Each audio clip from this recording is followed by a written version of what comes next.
ॐ आप्यायन्तु ममाङ्गानि वाक्प्राणश्चक्षुश्रोत्रमथो बलमिन्द्रियाणि च सर्वाणि सर्वं ब्रह्मोपनिषदं माहं ब्रह्म निराकुर्याम्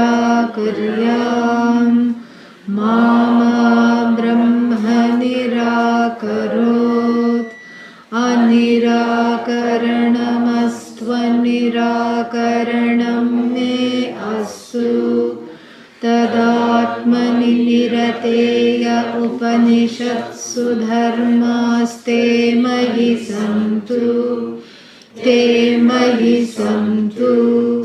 ॐ शान्ति शान्ति शान्तिः। ॐ सहनौ भुनक्तु सह वीर्यं करवावहै तेजस्विनावधीतमस्तु मा विद्विषावहै। ॐ शान्ति शान्ति शान्तिः।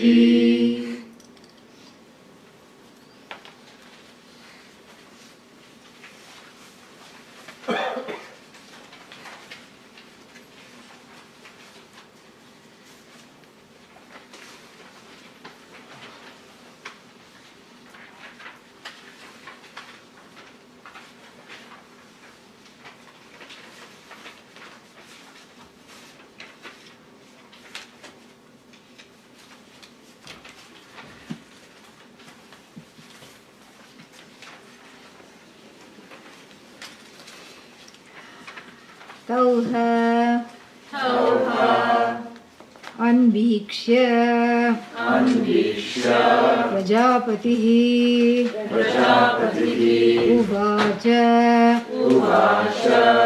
अनुलभ्य आत्मानम् अननुविद्य व्रजतः यतरः एतद् उपनिषदो भविष्यन्ति देवा वा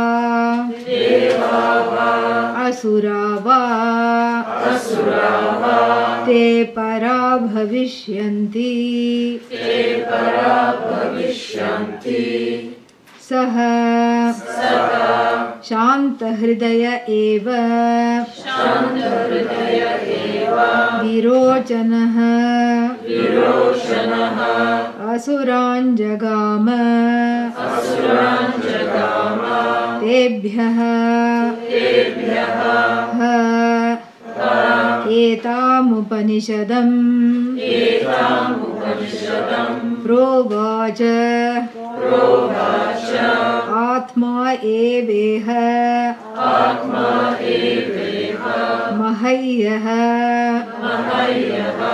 आत्मा परिचर्यः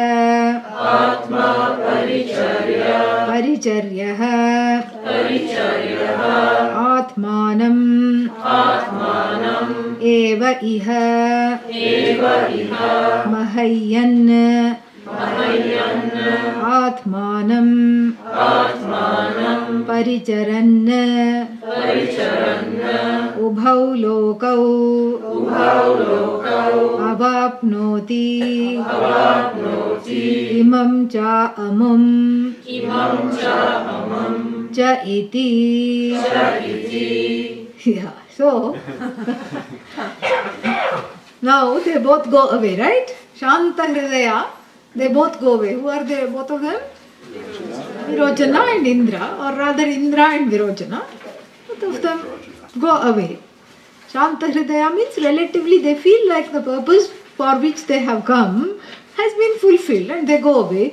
And Shankara can't resist putting, that's why I was reading that before the class and I was smiling to myself. He can't resist putting this one line in the Bhashya. After all, they were kings and they were used to their finery and everything. So as soon as they put on their alankara to see even this experiment, they got a haircut, they had a mani and a pedi, and then they went and saw themselves, and immediately that king vritti, that I am a king, I'm as good as this body, and what is this body right now? It's dressed as a king. Immediately that kicked in, and immediately they could not stay there any longer, and they said bye bye PP Prajapati, bye bye, and we are off, and they both went away. And Prajapati, said the following, what Tauha Anvikshya, seeing them leave, seeing them depart, how Atmanam Anupalabhya, without having gained the Atma. What they gained was just a reflection. What they gained was a confirmation of the wrong notion. What was the wrong notion? I'm as good as this body. This body is Atma. That was their pet peeve, which got confirmed. And so they got confirmed. Why did it get confirmed? Because it was not ready to be given up. Simply because of that. It was not ready to be given up. And Prajapati is a master teacher. He did this again in another Upanishad. He has done this. Same Prajapati, same Devas, same Asuras. Although Indra is not mentioned there. I think in its Brihadaranyaka 5th chapter it will come. 5th chapter, 3rd section. In 5.3, you will see that Devas and Asuras have a long discussion, in the different Upanishad. And what is their discussion? I think we should get to know this Atma. What is this Atma? I think we need to know. Asuras, of course, say we will know first. And Devas says, no, I think we will know. We don't have to worry about them. They just talk, they don't do anything. And anyhow, both of them go and, go to Prajapati and live in the ashram. I don't know, about 32 years, it's not mentioned, but they do live in the ashram. And then, and they take a shower, they wear white, and they put vibhuti everywhere, all kinds of stripes, they look like zebras, and then come and sit down in front of the teacher. And then the teacher starts the, Shanti mantra. And he starts the Shanti mantra, Purnamadaha Purnamidam, because Brihadaranyaka is Shukla Yajurveda, that is the Shanti mantra.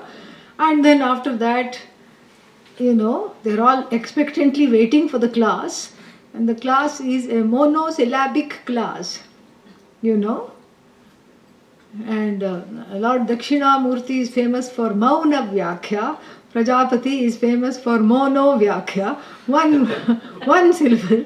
He says, the what? The who? The what? Om Purnamadah Purnamidam. The closing mantra takes place.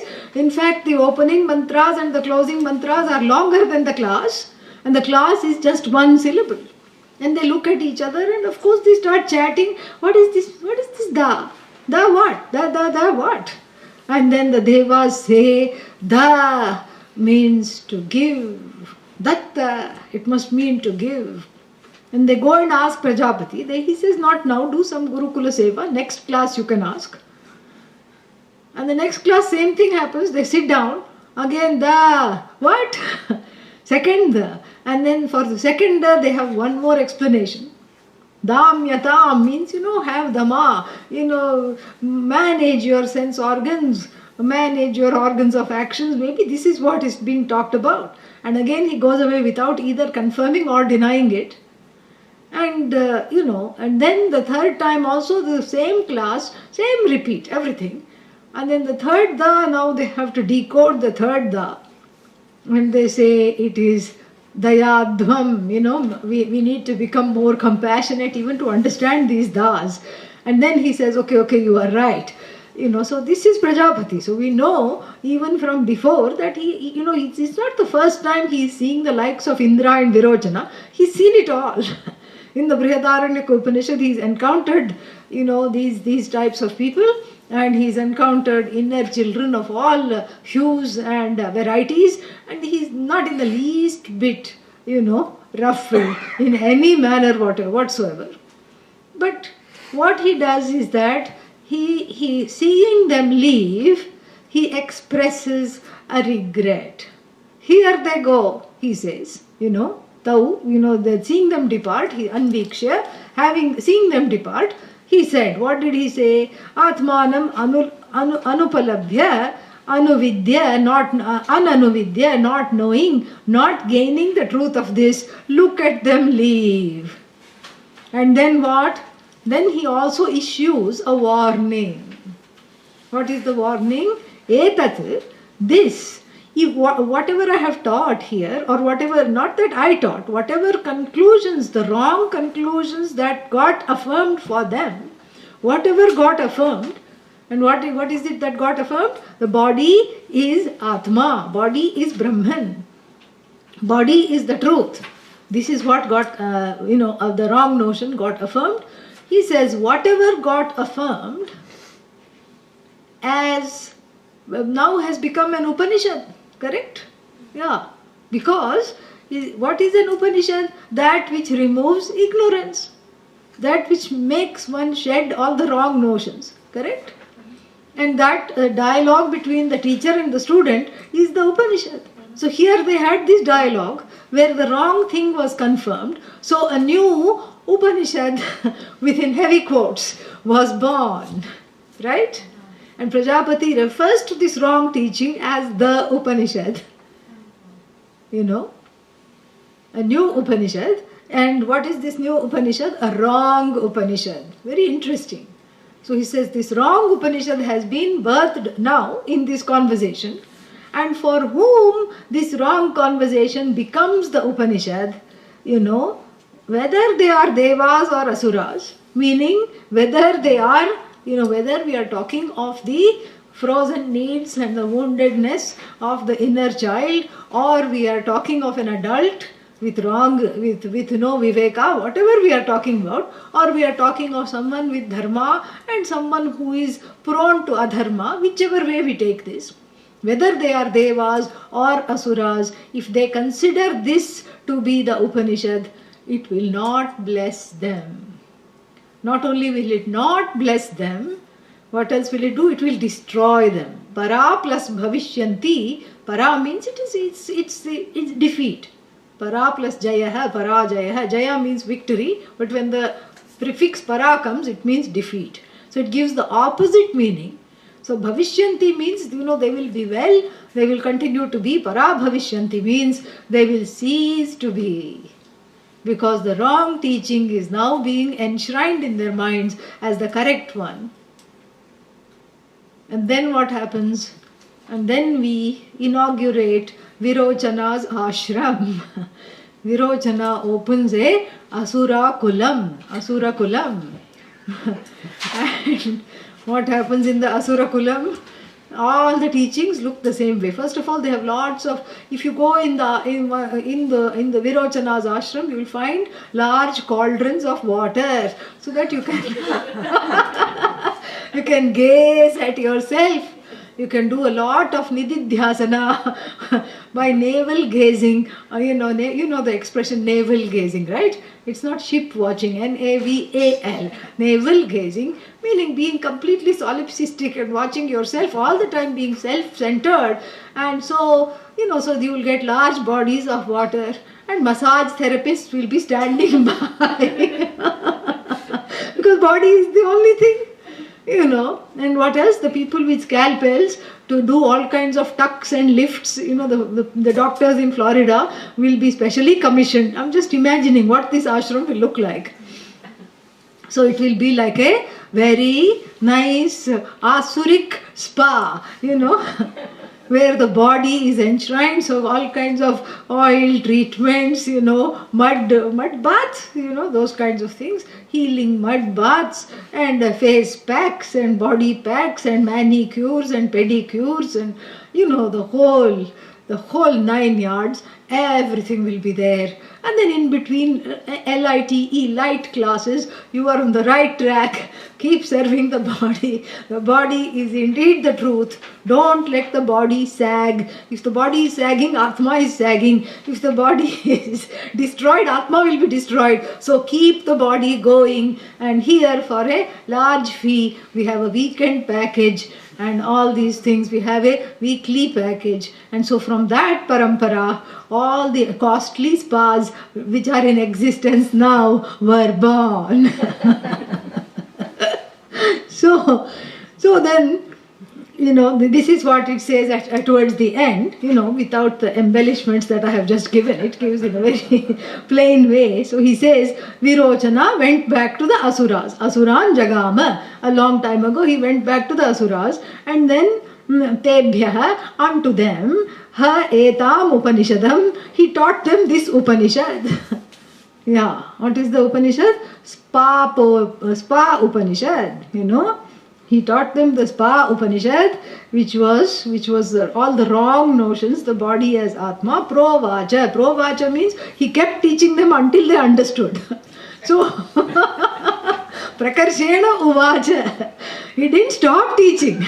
It's not ek time, not one time. He kept teaching and teaching, and so they did a lot of Shravanam and Mananam and Nididhyasanam, plus they did practice of gazing in the pond and all these things until all the wrong, even if by mistake they had the right notion, one or two asuras, little bit more dharmic, even those correct thoughts went away and were replaced by the wrong notions, and until all of them saw the truth of this Upanishad, he went on teaching. And then what happened, and then what did he teach? That is also given. So he says that this is the Atma. Mahayaha means Mahiyaha, means it is great, it is worshipful, Mahima means this glory. This Atma, this body is glorious. The body is Atma. So Paricharyaha means you have to be the attendant, the servant of the body. So the body says sit, you have to make it sit. The body says not on the floor, on the couch. Okay. And and then the body says extra cushions please. Body won't even say please. Extra cushions, bring. Okay, here they are. No, now I want to lie down. But I took so much time to make you sit. No, I don't want. Now I want to lie down. All right. Now it's too hot. All right, put the AC. Now it's too cold. All right, put the heat. So the body is the master, because Atma is the master of everything. And if Atma is nothing but the body, then the body is the master. And what are you? You are a paricharaka. You are an attendant. And what is your job? To attend not to the needs, but the wants of the body. So the body will want this, that and the other. So you have to be constantly running around fulfilling the needs of the body. This is what he taught. So Atma here means body. Deha, this Deha, Paricharyaha. It is to be served. It's interesting this word Paricharya is used. So Paricharaka means servant. Really. So Paricharyaha means by whom? Paricharyaha, by you, of course. Who else? So you have to attend to the body. You have to keep, you have to keep lulling it. Otherwise it will get very angry. And this is after all the Atma. So you have to do this, he taught. And then, so he says, in this manner, Atmanam eva iha mahayyan, keeping on paricharyan. So you keep on serving, and in this manner keeping on adoring the body and keeping on serving the wants of the body, all the whims and the fancies of the body, and in this manner keeping on glorifying the body, you will get all kinds of lokas, where here amum means there, and iha and amu, iha and amushmin, in here and elsewhere, you will get all the things. So by glorifying the body, you will go to heaven. Why? Because heaven is part of all the gamut of your desires, and it said sarvan kaman Apnoti. So all the kamas you get, if heaven is a kama, and for asuras heaven is definitely a kama because they have not seen it and not likely to see the likes of heaven. They are disbarred from there. Poor things, because they have gone against dharma. So they have a lively curiosity about heaven, would like to go there and would like to dance with Rambha, Urvashi, all the celestial nymphs and all. And so therefore this is the ticket. This is the ticket. You keep putting lotions and potions for every notion connected to the body, and then you will definitely go, you will get that loka. And here also you will get all the lokas. And before you had to work hard to get other things in this world, because you have to, only one way to bash up everyone else and then get what you want. And that's very exhausting to keep bashing up people. Here you don't have to do anything. You keep glorifying your body as Atma and everything will be handed to you on a platter. Thus started Virochana's parampara, Virochana's ashram and Virochana's teaching. And then I also told you this in the part that we are not going to read. The Upanishad says, what does it say? The Upanishad says that thus started, therefore even today, he says, Tasmat, Adyapi, even today in this world, Ihaloke, and anybody who is not giving, anybody who's only self-centered upon the body and, who is not thinking of anybody else except their own bodies, what do the wise ones say? The wise one says, alas, there goes an asura, they say that. And for whom this esoteric knowledge of the Atma, esoteric here means subtle knowledge of the Atma, is denied. This is not there. And for them, for these asuras, body alone is Atma. And so they keep decorating the body with clothes and ornaments and food and drink and enjoyments and decorations. And then what? And then they think by this they will be conquering this world and the next. So sad. And then that's what the wise ones say. And the wise ones also say that, even today, not only do they deck up the body while it's alive, but they deck up the body even after it has died. So that is also another hallmark of asura, because after the death the body has to look alive. How is that possible? But this is what it is.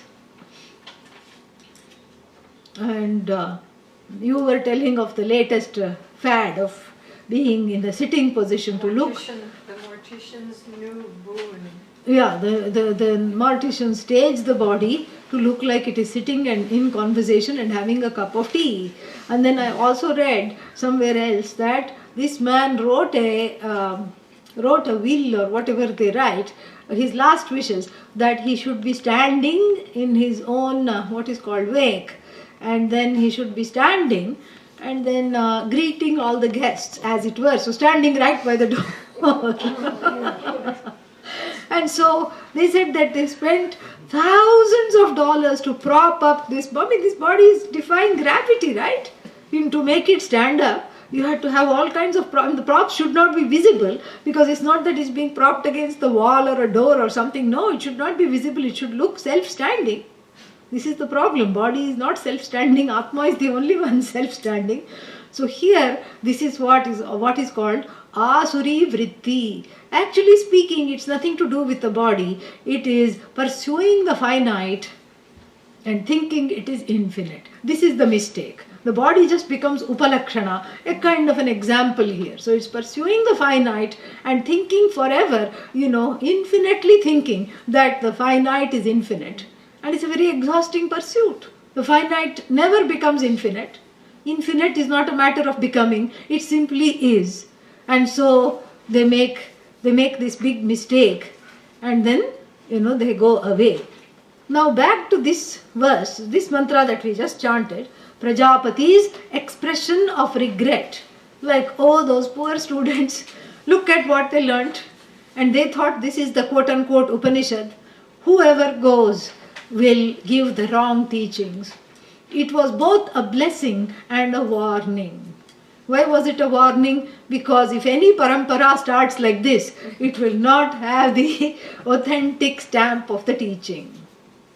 Even though it may attract people, because people are, attracted to mistakes. Really. So if there are groups of spiritual seekers and people who offer spiritual respite from samsara, those groups will have the greatest numbers of members which tell people what to do. Sit like this, okay. Breathe through the left nostril, okay. Now, stand up, okay. Touch the nose, okay. Touch the toes, okay. Look this side, look that side. These are all kriyas. So, people are kept busy doing something or the other. And people are kept busy trying to, what is that? These are very popular. What is that called? Soul retrieval. What did you say? No, I thought that Kriya, there's some... Yeah, no, there are many kriyas, but it is new age. Soul retrieval. We say, this. I was so confused. Somebody said, I said, why didn't you come to classes? What happened? No, I went for a soul retrieval therapy. I said, what? What happened? No, the soul they found. They did the soul reading. And I said, I hope you mean S-O-L-E. No. S-O-U-L. I thought she was talking of shoe soles. No, this is a S-O-U-L. And some auric reading was done by somebody who can see auras. And they saw that the Atma, that this particular person's Atma was riddled with holes. And had a tear in it, and so then you had to get some kind of visualize a golden needle and and for a large fee have that sewn up with an invisible golden needle and invisible thread, and then so this is all. So these are the things that attract, because somehow because of the ignorance, one feels something is not correct, but one doesn't cognize what is the problem. And then as soon as somebody appoints themselves to say, we are going to rescue you, the jiva feels wonderful, please, yes, lift me up, take me out of this. And so somebody says something is wrong and then appoints themselves as the savior and then tries to save you. And that's why I like very much Pujya Swamiji's prayer for the new millennium. In New York he gave a talk at the UN Millennium Summit. And then after that, one of the reporters suddenly just put a microphone in his face, stuck it like that and said, what is your message for the new millennium? He said, I don't have a message, I have a prayer. What is the prayer? Oh God, please save me from saviors. This was his prayer, And so this is what it is. This wrong kind of teaching, what does it do? It preys upon the vulnerabilities that one already has, that I am not okay. So the student is already vulnerable, I am not okay. And to think that, okay, this is the way, and to give a wrong way is exploiting the vulnerabilities. The self-judgment that one has about the body, about the mind, exploiting those vulnerabilities. So it's a teaching which is very manipulative because it manipulates the vulnerabilities. Even to this day, those are the groups that get a lot of adherents. This is what it is. And so, but, the final say rests with Vedanta. Why? Because of Prajapati's warning. Vedanta presides, Vedanta abides. Because he gives the warning that whosoever subscribes to this notion, thinking it is the Upanishad, what happens to them? Tiro bhavati, tiro bhavishyanti, para bhavishyanti. They will disappear. They will be destroyed. He issues a prophecy, and because he is a person of wisdom, he is a jnani, that prophecy has the power of being instantly fulfilled. Satya Sankalpaha, we saw that yesterday. So that prophecy is immediately fulfilled. So Virochana nobody is going to listen to somebody like that. So he protected the knowledge by ensuring that Virochana does not run. That his ashram, quote unquote, and the Upanishad, quote unquote, that he is teaching is self-contained, is just there in the realms of the asuras. And then what? And then he also issues a blessing.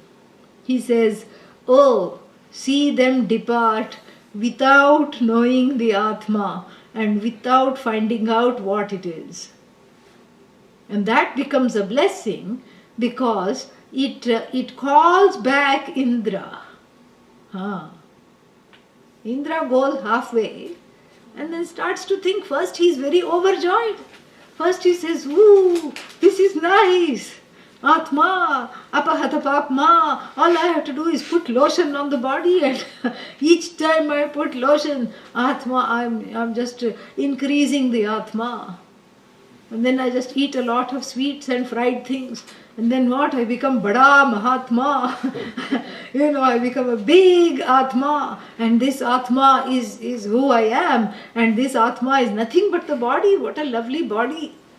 And so perhaps he stops to drink water. Perhaps he looks at himself again. And then that's when he has a doubt. He says, "Wait a minute. First I didn't have a haircut. I had long nails, had not cut the nails, and I was not dressed in my kingly attire. And then what was available here? What was available was the teaching that, look at this is the Atma. And then I donned all the kingly attire, had a nice haircut, and put gel on the mustaches, and then put some nice cream on the biceps and everything, and then put my kingly attire, put all my golden ornaments. But there were some things missing. The hair was lost, correct? Hair got a haircut. And then the nails were also cut off. How can this Atma be Atma if it's missing a few things? And how can this Atma be Atma which is added on a few things, such as a new set of clothes, such as an armlet, bracelet, necklace, everything? So the Atma is supposed to be unchanging. Vijaraha, Vimrityuhu, Vishokaha, all that was talked about. It is unchanging. It is the truth of the self. So here the Atma that I have been taught is changing all the time. And this is what perhaps Prajapati was trying to teach when he first asked me to look at the Atma as I was and then have a makeover and gaze at the Atma again. And I did not get this teaching. So he comes back alone. Bye-bye, Virochana. What does that mean here? Inner child isolation. Inner child has been integrated. Yeah. It has been integrated into the adult. It's not something to discard. It's something to be embraced so that it becomes part of the adult, a non-complaining, non-hijacking part of the adult. Like a toothless baby. You put your hand in its mouth and even if it bites down, it's kind of pleasant. So the desires and the fears and the pains and sorrows lose their teeth. It is like Apasmara. Who is Apasmara? Yes, the little fellow sitting at the feet of certain incarnations of Lord Shiva like Nataraja and Lord Dakshinamurti. First it looks like a baby and the Lord has his foot on the baby. But really speaking, on a closer look, the baby, quote unquote, is a truncated mutant individual with mustaches, offensive and defensive, a dagger in one hand and the shield in the other, ready to attack, full of wrong notions. And even if one thinks, I can't relate to this unconscious. I can't relate to this inner child. Where is this inner child? The inner child is not located in a pocket like a kangaroo pocket, It's not located in a particular place. Each time I'm surprised or blindsided by my emotions, such as fear, anger, pain, sorrow, suddenly. And usually what do I think? I think that I'm triggered by the present situation. And to a certain extent that is true. The present situation is indeed a trigger of what? The past hurt. So therefore one feels like there is no inner child because the past hurt is not remembered. It's forgotten. That's why it's called unconscious. One is unaware. But suddenly one is blindsided. and you think to yourself, I'm such a calm person, what made me so angry? I'm not like this at all, what made me so upset? And usually, without inquiry, one thinks that the person in front of me said this to hurt me, to anger me, to make me afraid. But really speaking, the person in front is just a front. That's all it is. The person is just a front for you to be affronted by what happened in the past. Your own past throws up something, a memory that is deeply buried, like a landmine, suddenly decides to detonate. That's what it is. You didn't know it was there, so it surprises you. And it takes you, unaware. But that is an invitation to look into it. And all too easy it is to blame the person or the situation immediately in front of oneself. But really the roots go back to the past. Ages 0 to 5, really speaking. That is when the unconscious is formed. And so here, Virochana is happy. Why? Because he got some people to adhere, some people to listen to him. We have to take the whole, what's its name? We have to take the, take the metaphorical meaning here. So the whole story about his ashram and all that was just for fun. But here, the inner child, if we code Virochana as an inner child, we'll see both the instances. The inner child was validated by the teaching. Because the inner child cannot be reasoned with. It is beyond reason. And why is it beyond reason? Because it's a bunch of pains and fears and unrequited expectation and love. So you cannot reason with it. You cannot say, your parents were basically good but they made mistakes. Inner child says, shut up. I'm hurting over here. You should be compassionate. What? You should forgive. Keep quiet. It has no patience for all this. It just needs to be validated. And Prajapati in the master stroke teaches Indra while validating the Virochana factor, if we look at this metaphorically in a very beautiful way. By just saying yes, yes, affirming the notions even if they are wrong, because the inner child is powerless. It is powerless to take these wrong teachings and do something about it. And in fact, they are not wrong teachings, they are just wrongly understood. It is just affirmed, and Indra is given enough of a teaching to go back and do vichara, to go back and do anveshanam, because it was said, Atma anveshtavyaha. Atma has to be inquired into. How is being illustrated now? Because Indra has gone back halfway and says, wait a minute. This Atma that I saw before and after the makeover was full of changes. First I saw a scruffy Atma in a brahmachari dress. And then I saw an Atma in kingly attire after a haircut, a wash and manicure, etc. And kingly ornaments. So there is something wrong. Atma cannot be unchanging and limitless if it is subjecting to change. So Prajapati's words, here they leave without gaining the Atma knowledge as it is supposed to be understood, has the blessing, gives the blessing to bring Indra back. Because in Prajapati's words, here they go, here they depart without gaining the Atma, becomes a Satya Sankalpa, words of blessing for them, whoever they are, the one who is ready, the adult, to gain this knowledge. And so what happens as a result? Indra returns. And Indra returns and says, you know what? I am very confused. You said, look into the water. I looked into the water. And then you said, this is Atma, this is Abhaya, this is Amrita, and this is what is, this is the Atma. But then, upon thinking about it, I have found that there was a discrepancy. First I was dressed down, and then I was all dressed up. So then If the body is Atma, then I cut off the hair and the nails, then the Atma has undergone a change. And then the Atma becomes limited because Atma is minus hair, minus nails, and plus a few other things, ornaments, etc. So this cannot be the Atma.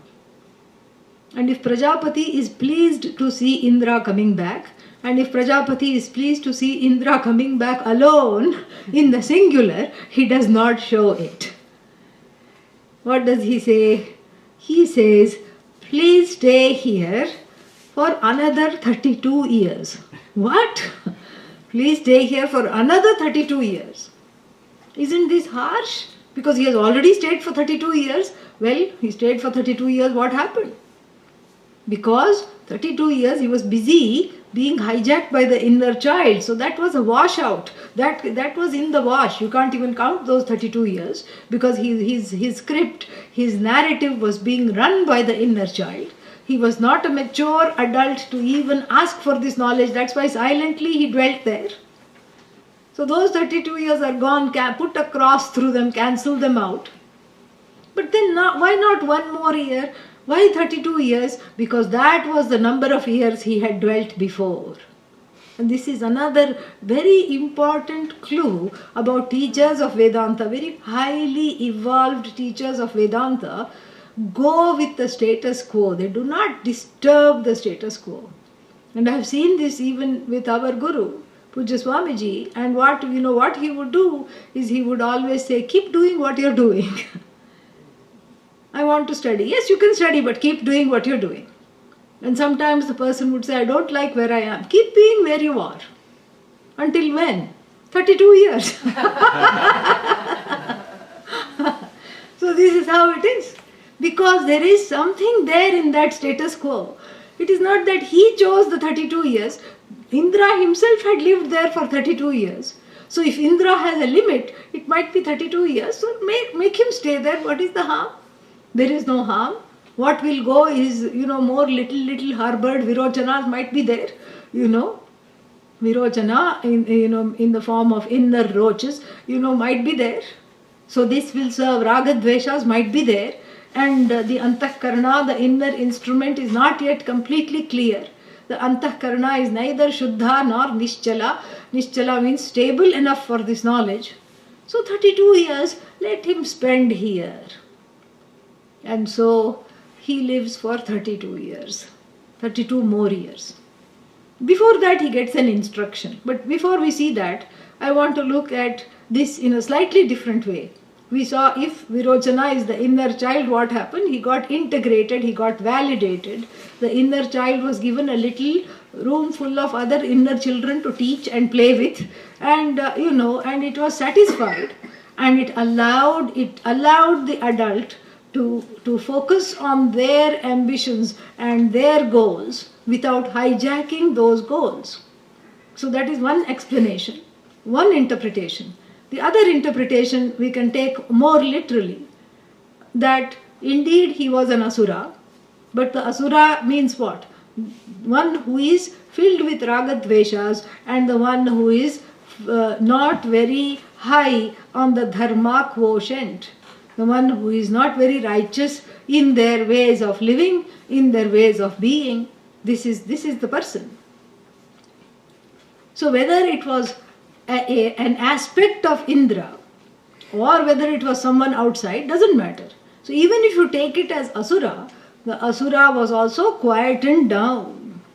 The asura was the asuri vritti, which the 16th chapter of the Bhagavad Gita describes so well.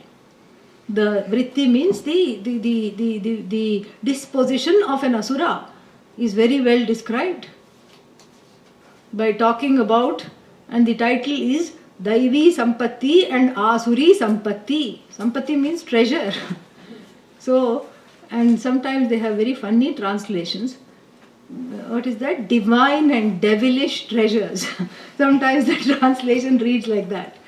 But really, here, Sampatti means, what is the Sampatti here? Ragadveshas, reactivity, the inability to reach out, the inability to recognize anyone other than themselves, a self-centeredness, preoccupation with the self, and a very low understanding of dharma, not even a basic understanding perhaps, and just grab and go mentality, and a competitive mentality riddled with jealousy and anger. All these, this is what constitute the disposition. And so that disposition was quelled down because the ego that was connected to that disposition was validated. It was validated, so it was quelled down. And also 32 years of staying there, that disposition was not interested in this knowledge. It was quelled down, or even by Indra's goodness, Indra managed to conquer that disposition, if we look at the second meaning. And having conquered that disposition, he was able to present himself as an adhikari, as a person qualified for these most holy teachings, which do not speak at all until and unless one is totally prepared. So then, when he comes back the second time, after losing Virochana, he is given an instruction. We will look at that because I don't think that's part of this. Yeah, that's not part of this. We will take a brief look at that.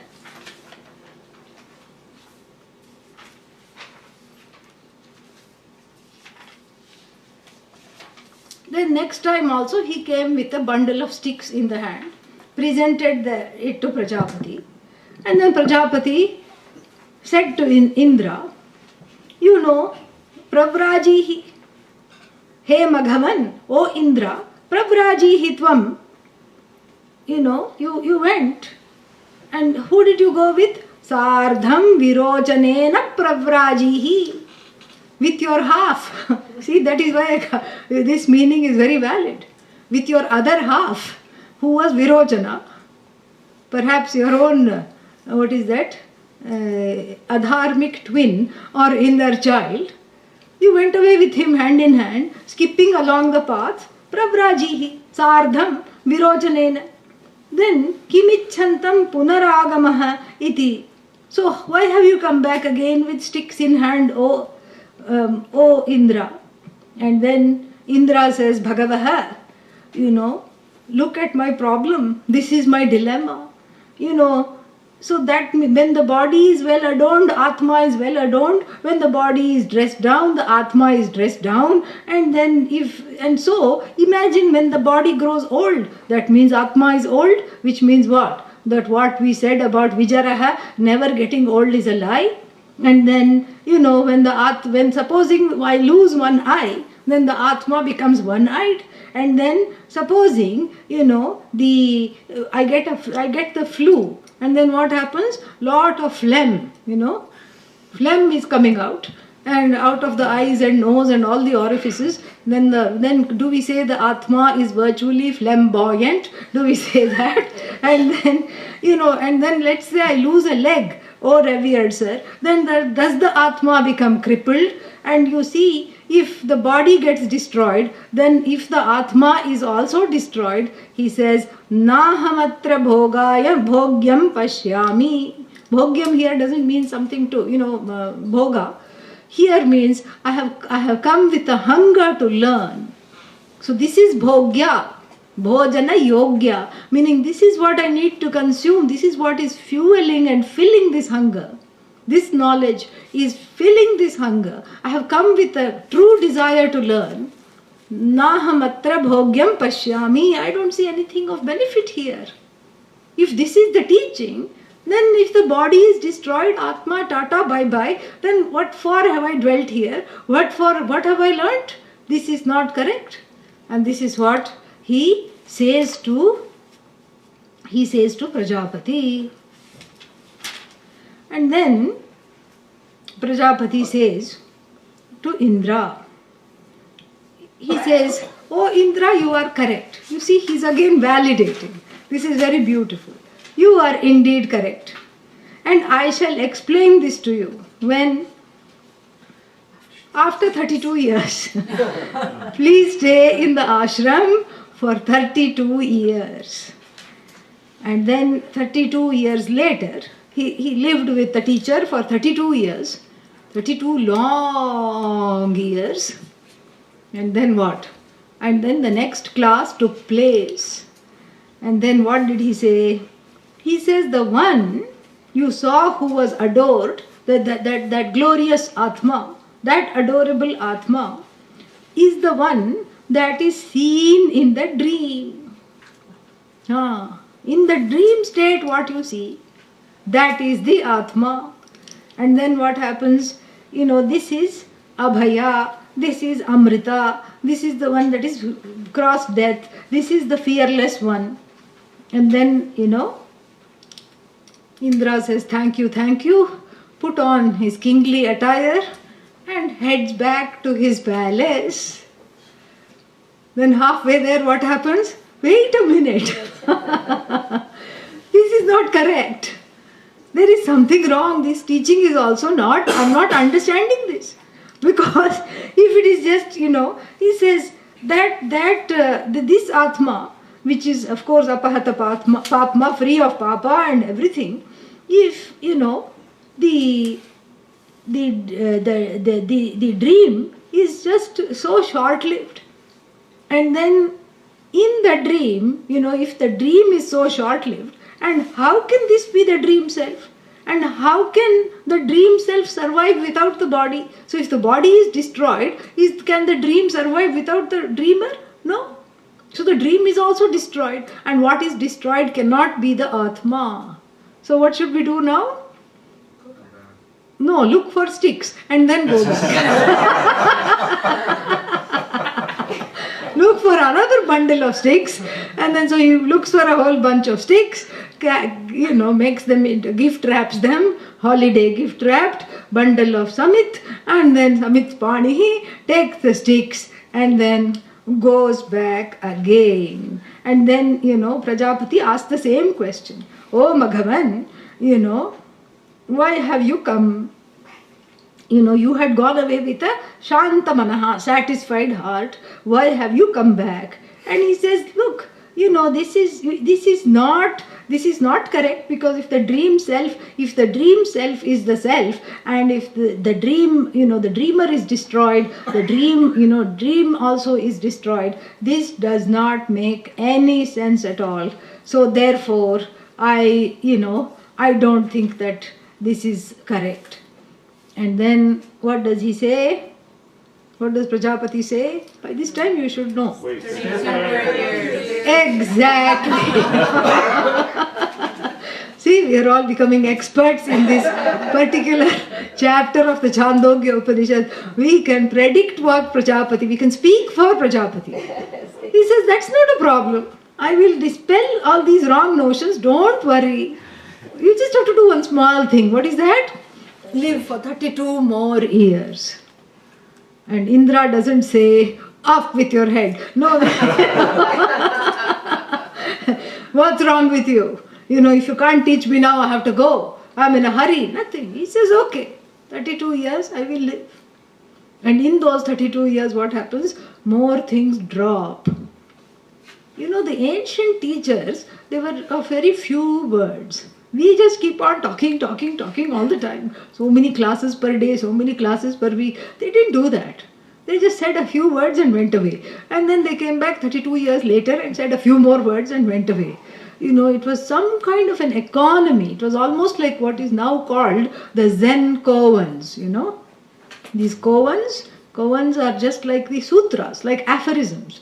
So it is just left hanging there, and the hard work, in Kali Yuga now is done by the teachers. In other yugas, it was done by the students. Because the students would sit and meditate upon it and think about it.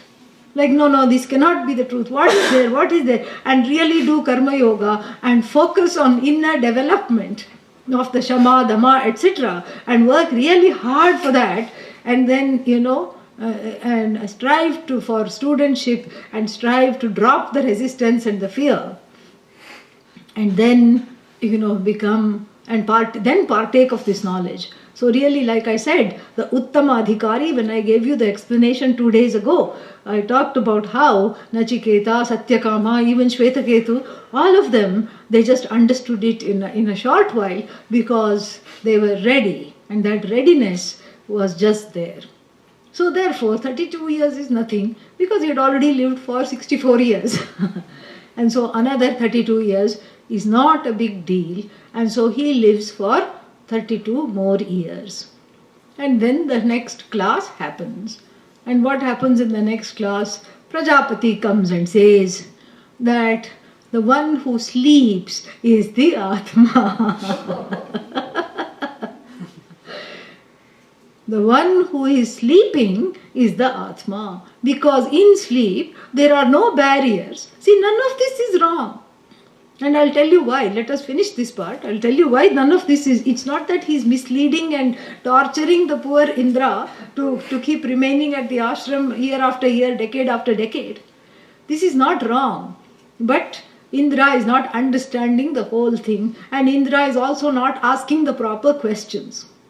Because Indra still has some readiness to cultivate, left to cultivate, either in the form of dropping some pet notions that have already ensconced in his mind, have taken over his mind, or reducing the prejudices and preferences, or growing emotionally, maturing emotionally. Something is not yet fully, understood.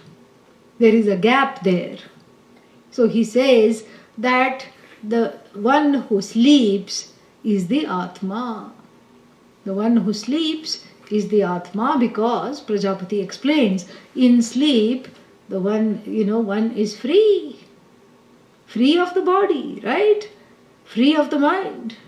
Free of the senses. Free of all limitations. One is really Ishvara alone. So really speaking, you cannot say when the body is destroyed, sleeper is destroyed, because it's already there. The sleeper means the one who sleeps is there. And that sleeper is Atma alone, and this is the one who is Abhaya, this is the one who is Amrita, and this is the one that has to be sought after, this is the one who has to be understood. What does Indra do? Yes, gets up and starts to go. And halfway there, something happens. Halfway the brain cells start to work. And halfway there he has a doubt. He says all that the teacher said is true. But in sleep, limitations are not there, correct. But in sleep, I am also not there to enjoy the freedom from limitations. I have to go back.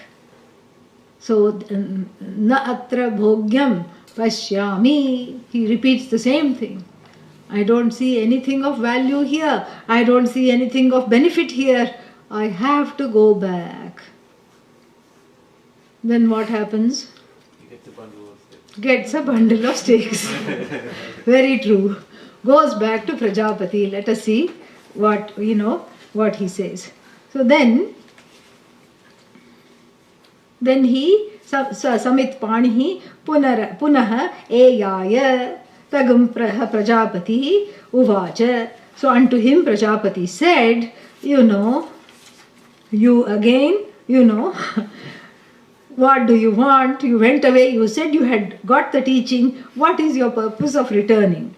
And Indra says, that I don't know myself fully as the one who is sleeping, because the one who is sleeping doesn't know that he is sleeping, and so therefore I don't find any benefit in this. I am totally lost. And then, and Prajapati affirms this. Yes, you are correct. I'll explain this to you again. What do you have to do? 33 years. Only 5 more years. Not 32. Why 5? Because it's already rich. Because he's already aged? No, because we are talking of celestial time.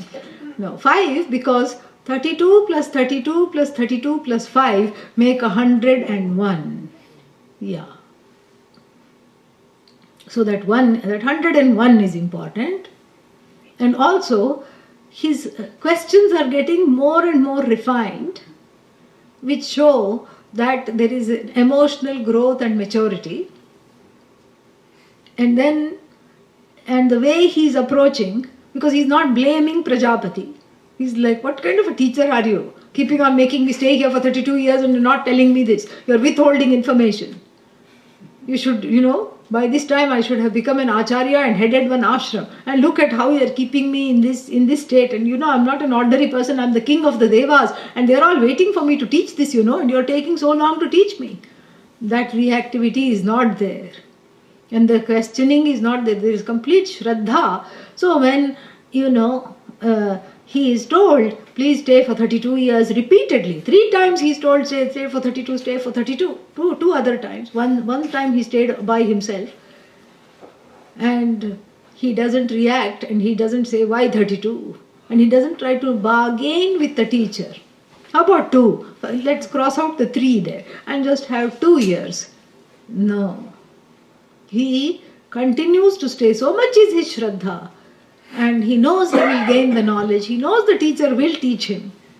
And he knows the teacher will teach him not in the teacher's time, but in his own time when he himself is ready.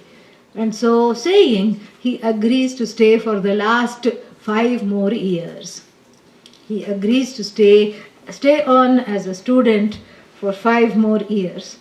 And thus, then together, the Upanishad is saying this, they are Havai Shatam Varshani Havai Maghavan Prajapatau Brahmacharyam Uvasa Tasmai Hovacha. So now this is what all the people mean when they say this celebrated Indra lived with Prajapati for 101 years. So you see what happens? This becomes a feather in his cap rather than a deficiency. Yeah. Humility, shraddha and surrender to the knowledge is never a deficiency. It's always, it wins an accolade, especially if someone is as exalted as Indra. So if Indra lived with Prajapati for 101 years, who am I, I should be living for 200 years. No problem. So this is what it becomes, and everybody sings his praises.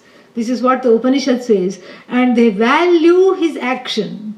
And perhaps that's why part of the reason why Prajapati tells him, live for 101 years, live for 32 more years, 5 more years, like this he keeps telling him, to make him an example for all of us to follow, so that he is a shining example of studenthood, and he is a shining example of how to drop all resistances and how to grow emotionally without pride or shame. So therefore, and to the one who had finished the final 5 years, then, he gives him the final instruction. And then he says that this body is not Atma. He tells him, this body is just, it is, what is that? Atam mrityuna, idam shariram, atam mrityuna. And the fact that he says idam shariram, idam means this body, not I. This body is just something by which is the toy for Lord Yama, and over which Yama is already hovering like a vulture. Yeah, Lord Yama is a minion, the presiding deity of death. So Lord Yama is encircling this body. What is this body? That which is encircled by Lord Yama. Mrityuna Attam. And then he says, this is the, but however, the body is the dwelling place of the self which is without body. Ashariram. So this is again the continuing paradox. And then he says that, that which is, anything that is embodied is within the range of all the ragadveshas. So surely, because that, those ragadveshas are for not the indweller, but for the ahankara which thinks itself to be the indweller. This is what he says. So, you have seen, you have told, I have told you this, that the indweller of the body is the one you have to pursue. You must not pursue the body itself. And then it's a very long, involved discussion. We are not going to go into that. And then he goes deeper into the teaching and he says there are lots of bodiless things in the world. Like Vayu. Vayu means what? Air. Air doesn't have a body. Does that mean it is, Atma? No. So, what does it mean? It means that which is the truth of the body, the truth of the air, the truth of the dreamer, the truth of the sleeper, the truth of the waker, that is the Atma, itself disembodied. It pervades all things that have bodies or that have presence. That presence itself in all things is the Atma. And then, he says that when the person is laughing, it is because of the Atma. That Atma which is deathless, fearless. When the person is crying, it's because of the same Satchidananda Atma. Satchidananda is shedding tears as though. So it supports all activities, itself actionless, it supports all states, itself stateless, it supports all bodies, itself disembodied. So he gives all the intricacies of the teaching. And he says that whatever I had taught before was just one little chapter of this whole entire teaching. Sleeper is indeed Atma, Atma is not the sleeper. Dreamer is indeed Atma, Atma is not the dreamer. Waker is indeed Atma, Atma is not the waker. This is where the confusion is. This is where it has to be resolved. Because we think of it both ways. Sleeper is Atma, Atma is sleeper. No. Atma is that presence because of which dreaming, sleeping, waking, everything takes place without being any one thing. Because it is the truth and the content of everything. And of course this is, reading now like what? The Mandukya Upanishad. The Mandukya Upanishad has this.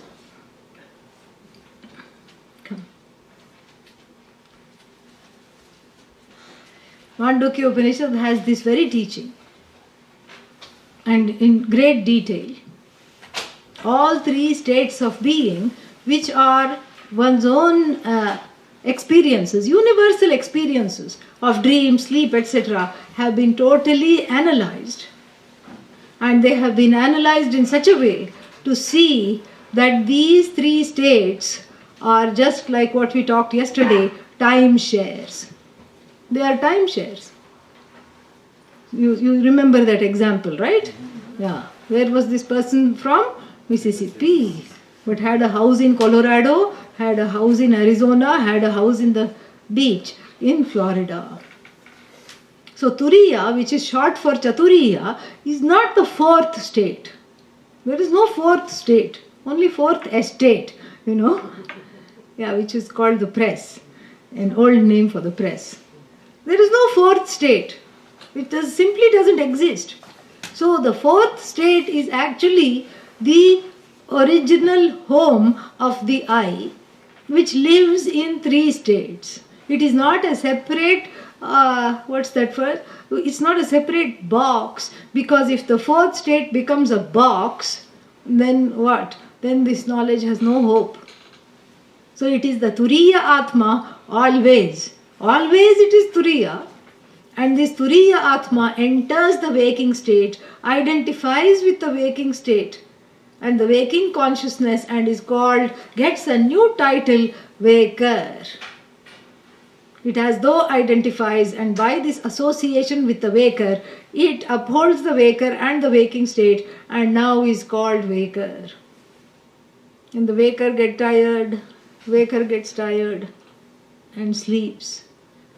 In the Vedanta class, I told you, right, why the Vedanta class is full of sleep?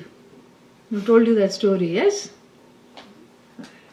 Everybody wants to hear it again. Okay, during satsang, I'll tell you why sleep, it's not your fault. Why sleep graces Vedanta class, you can ask in the satsang, I'll tell you.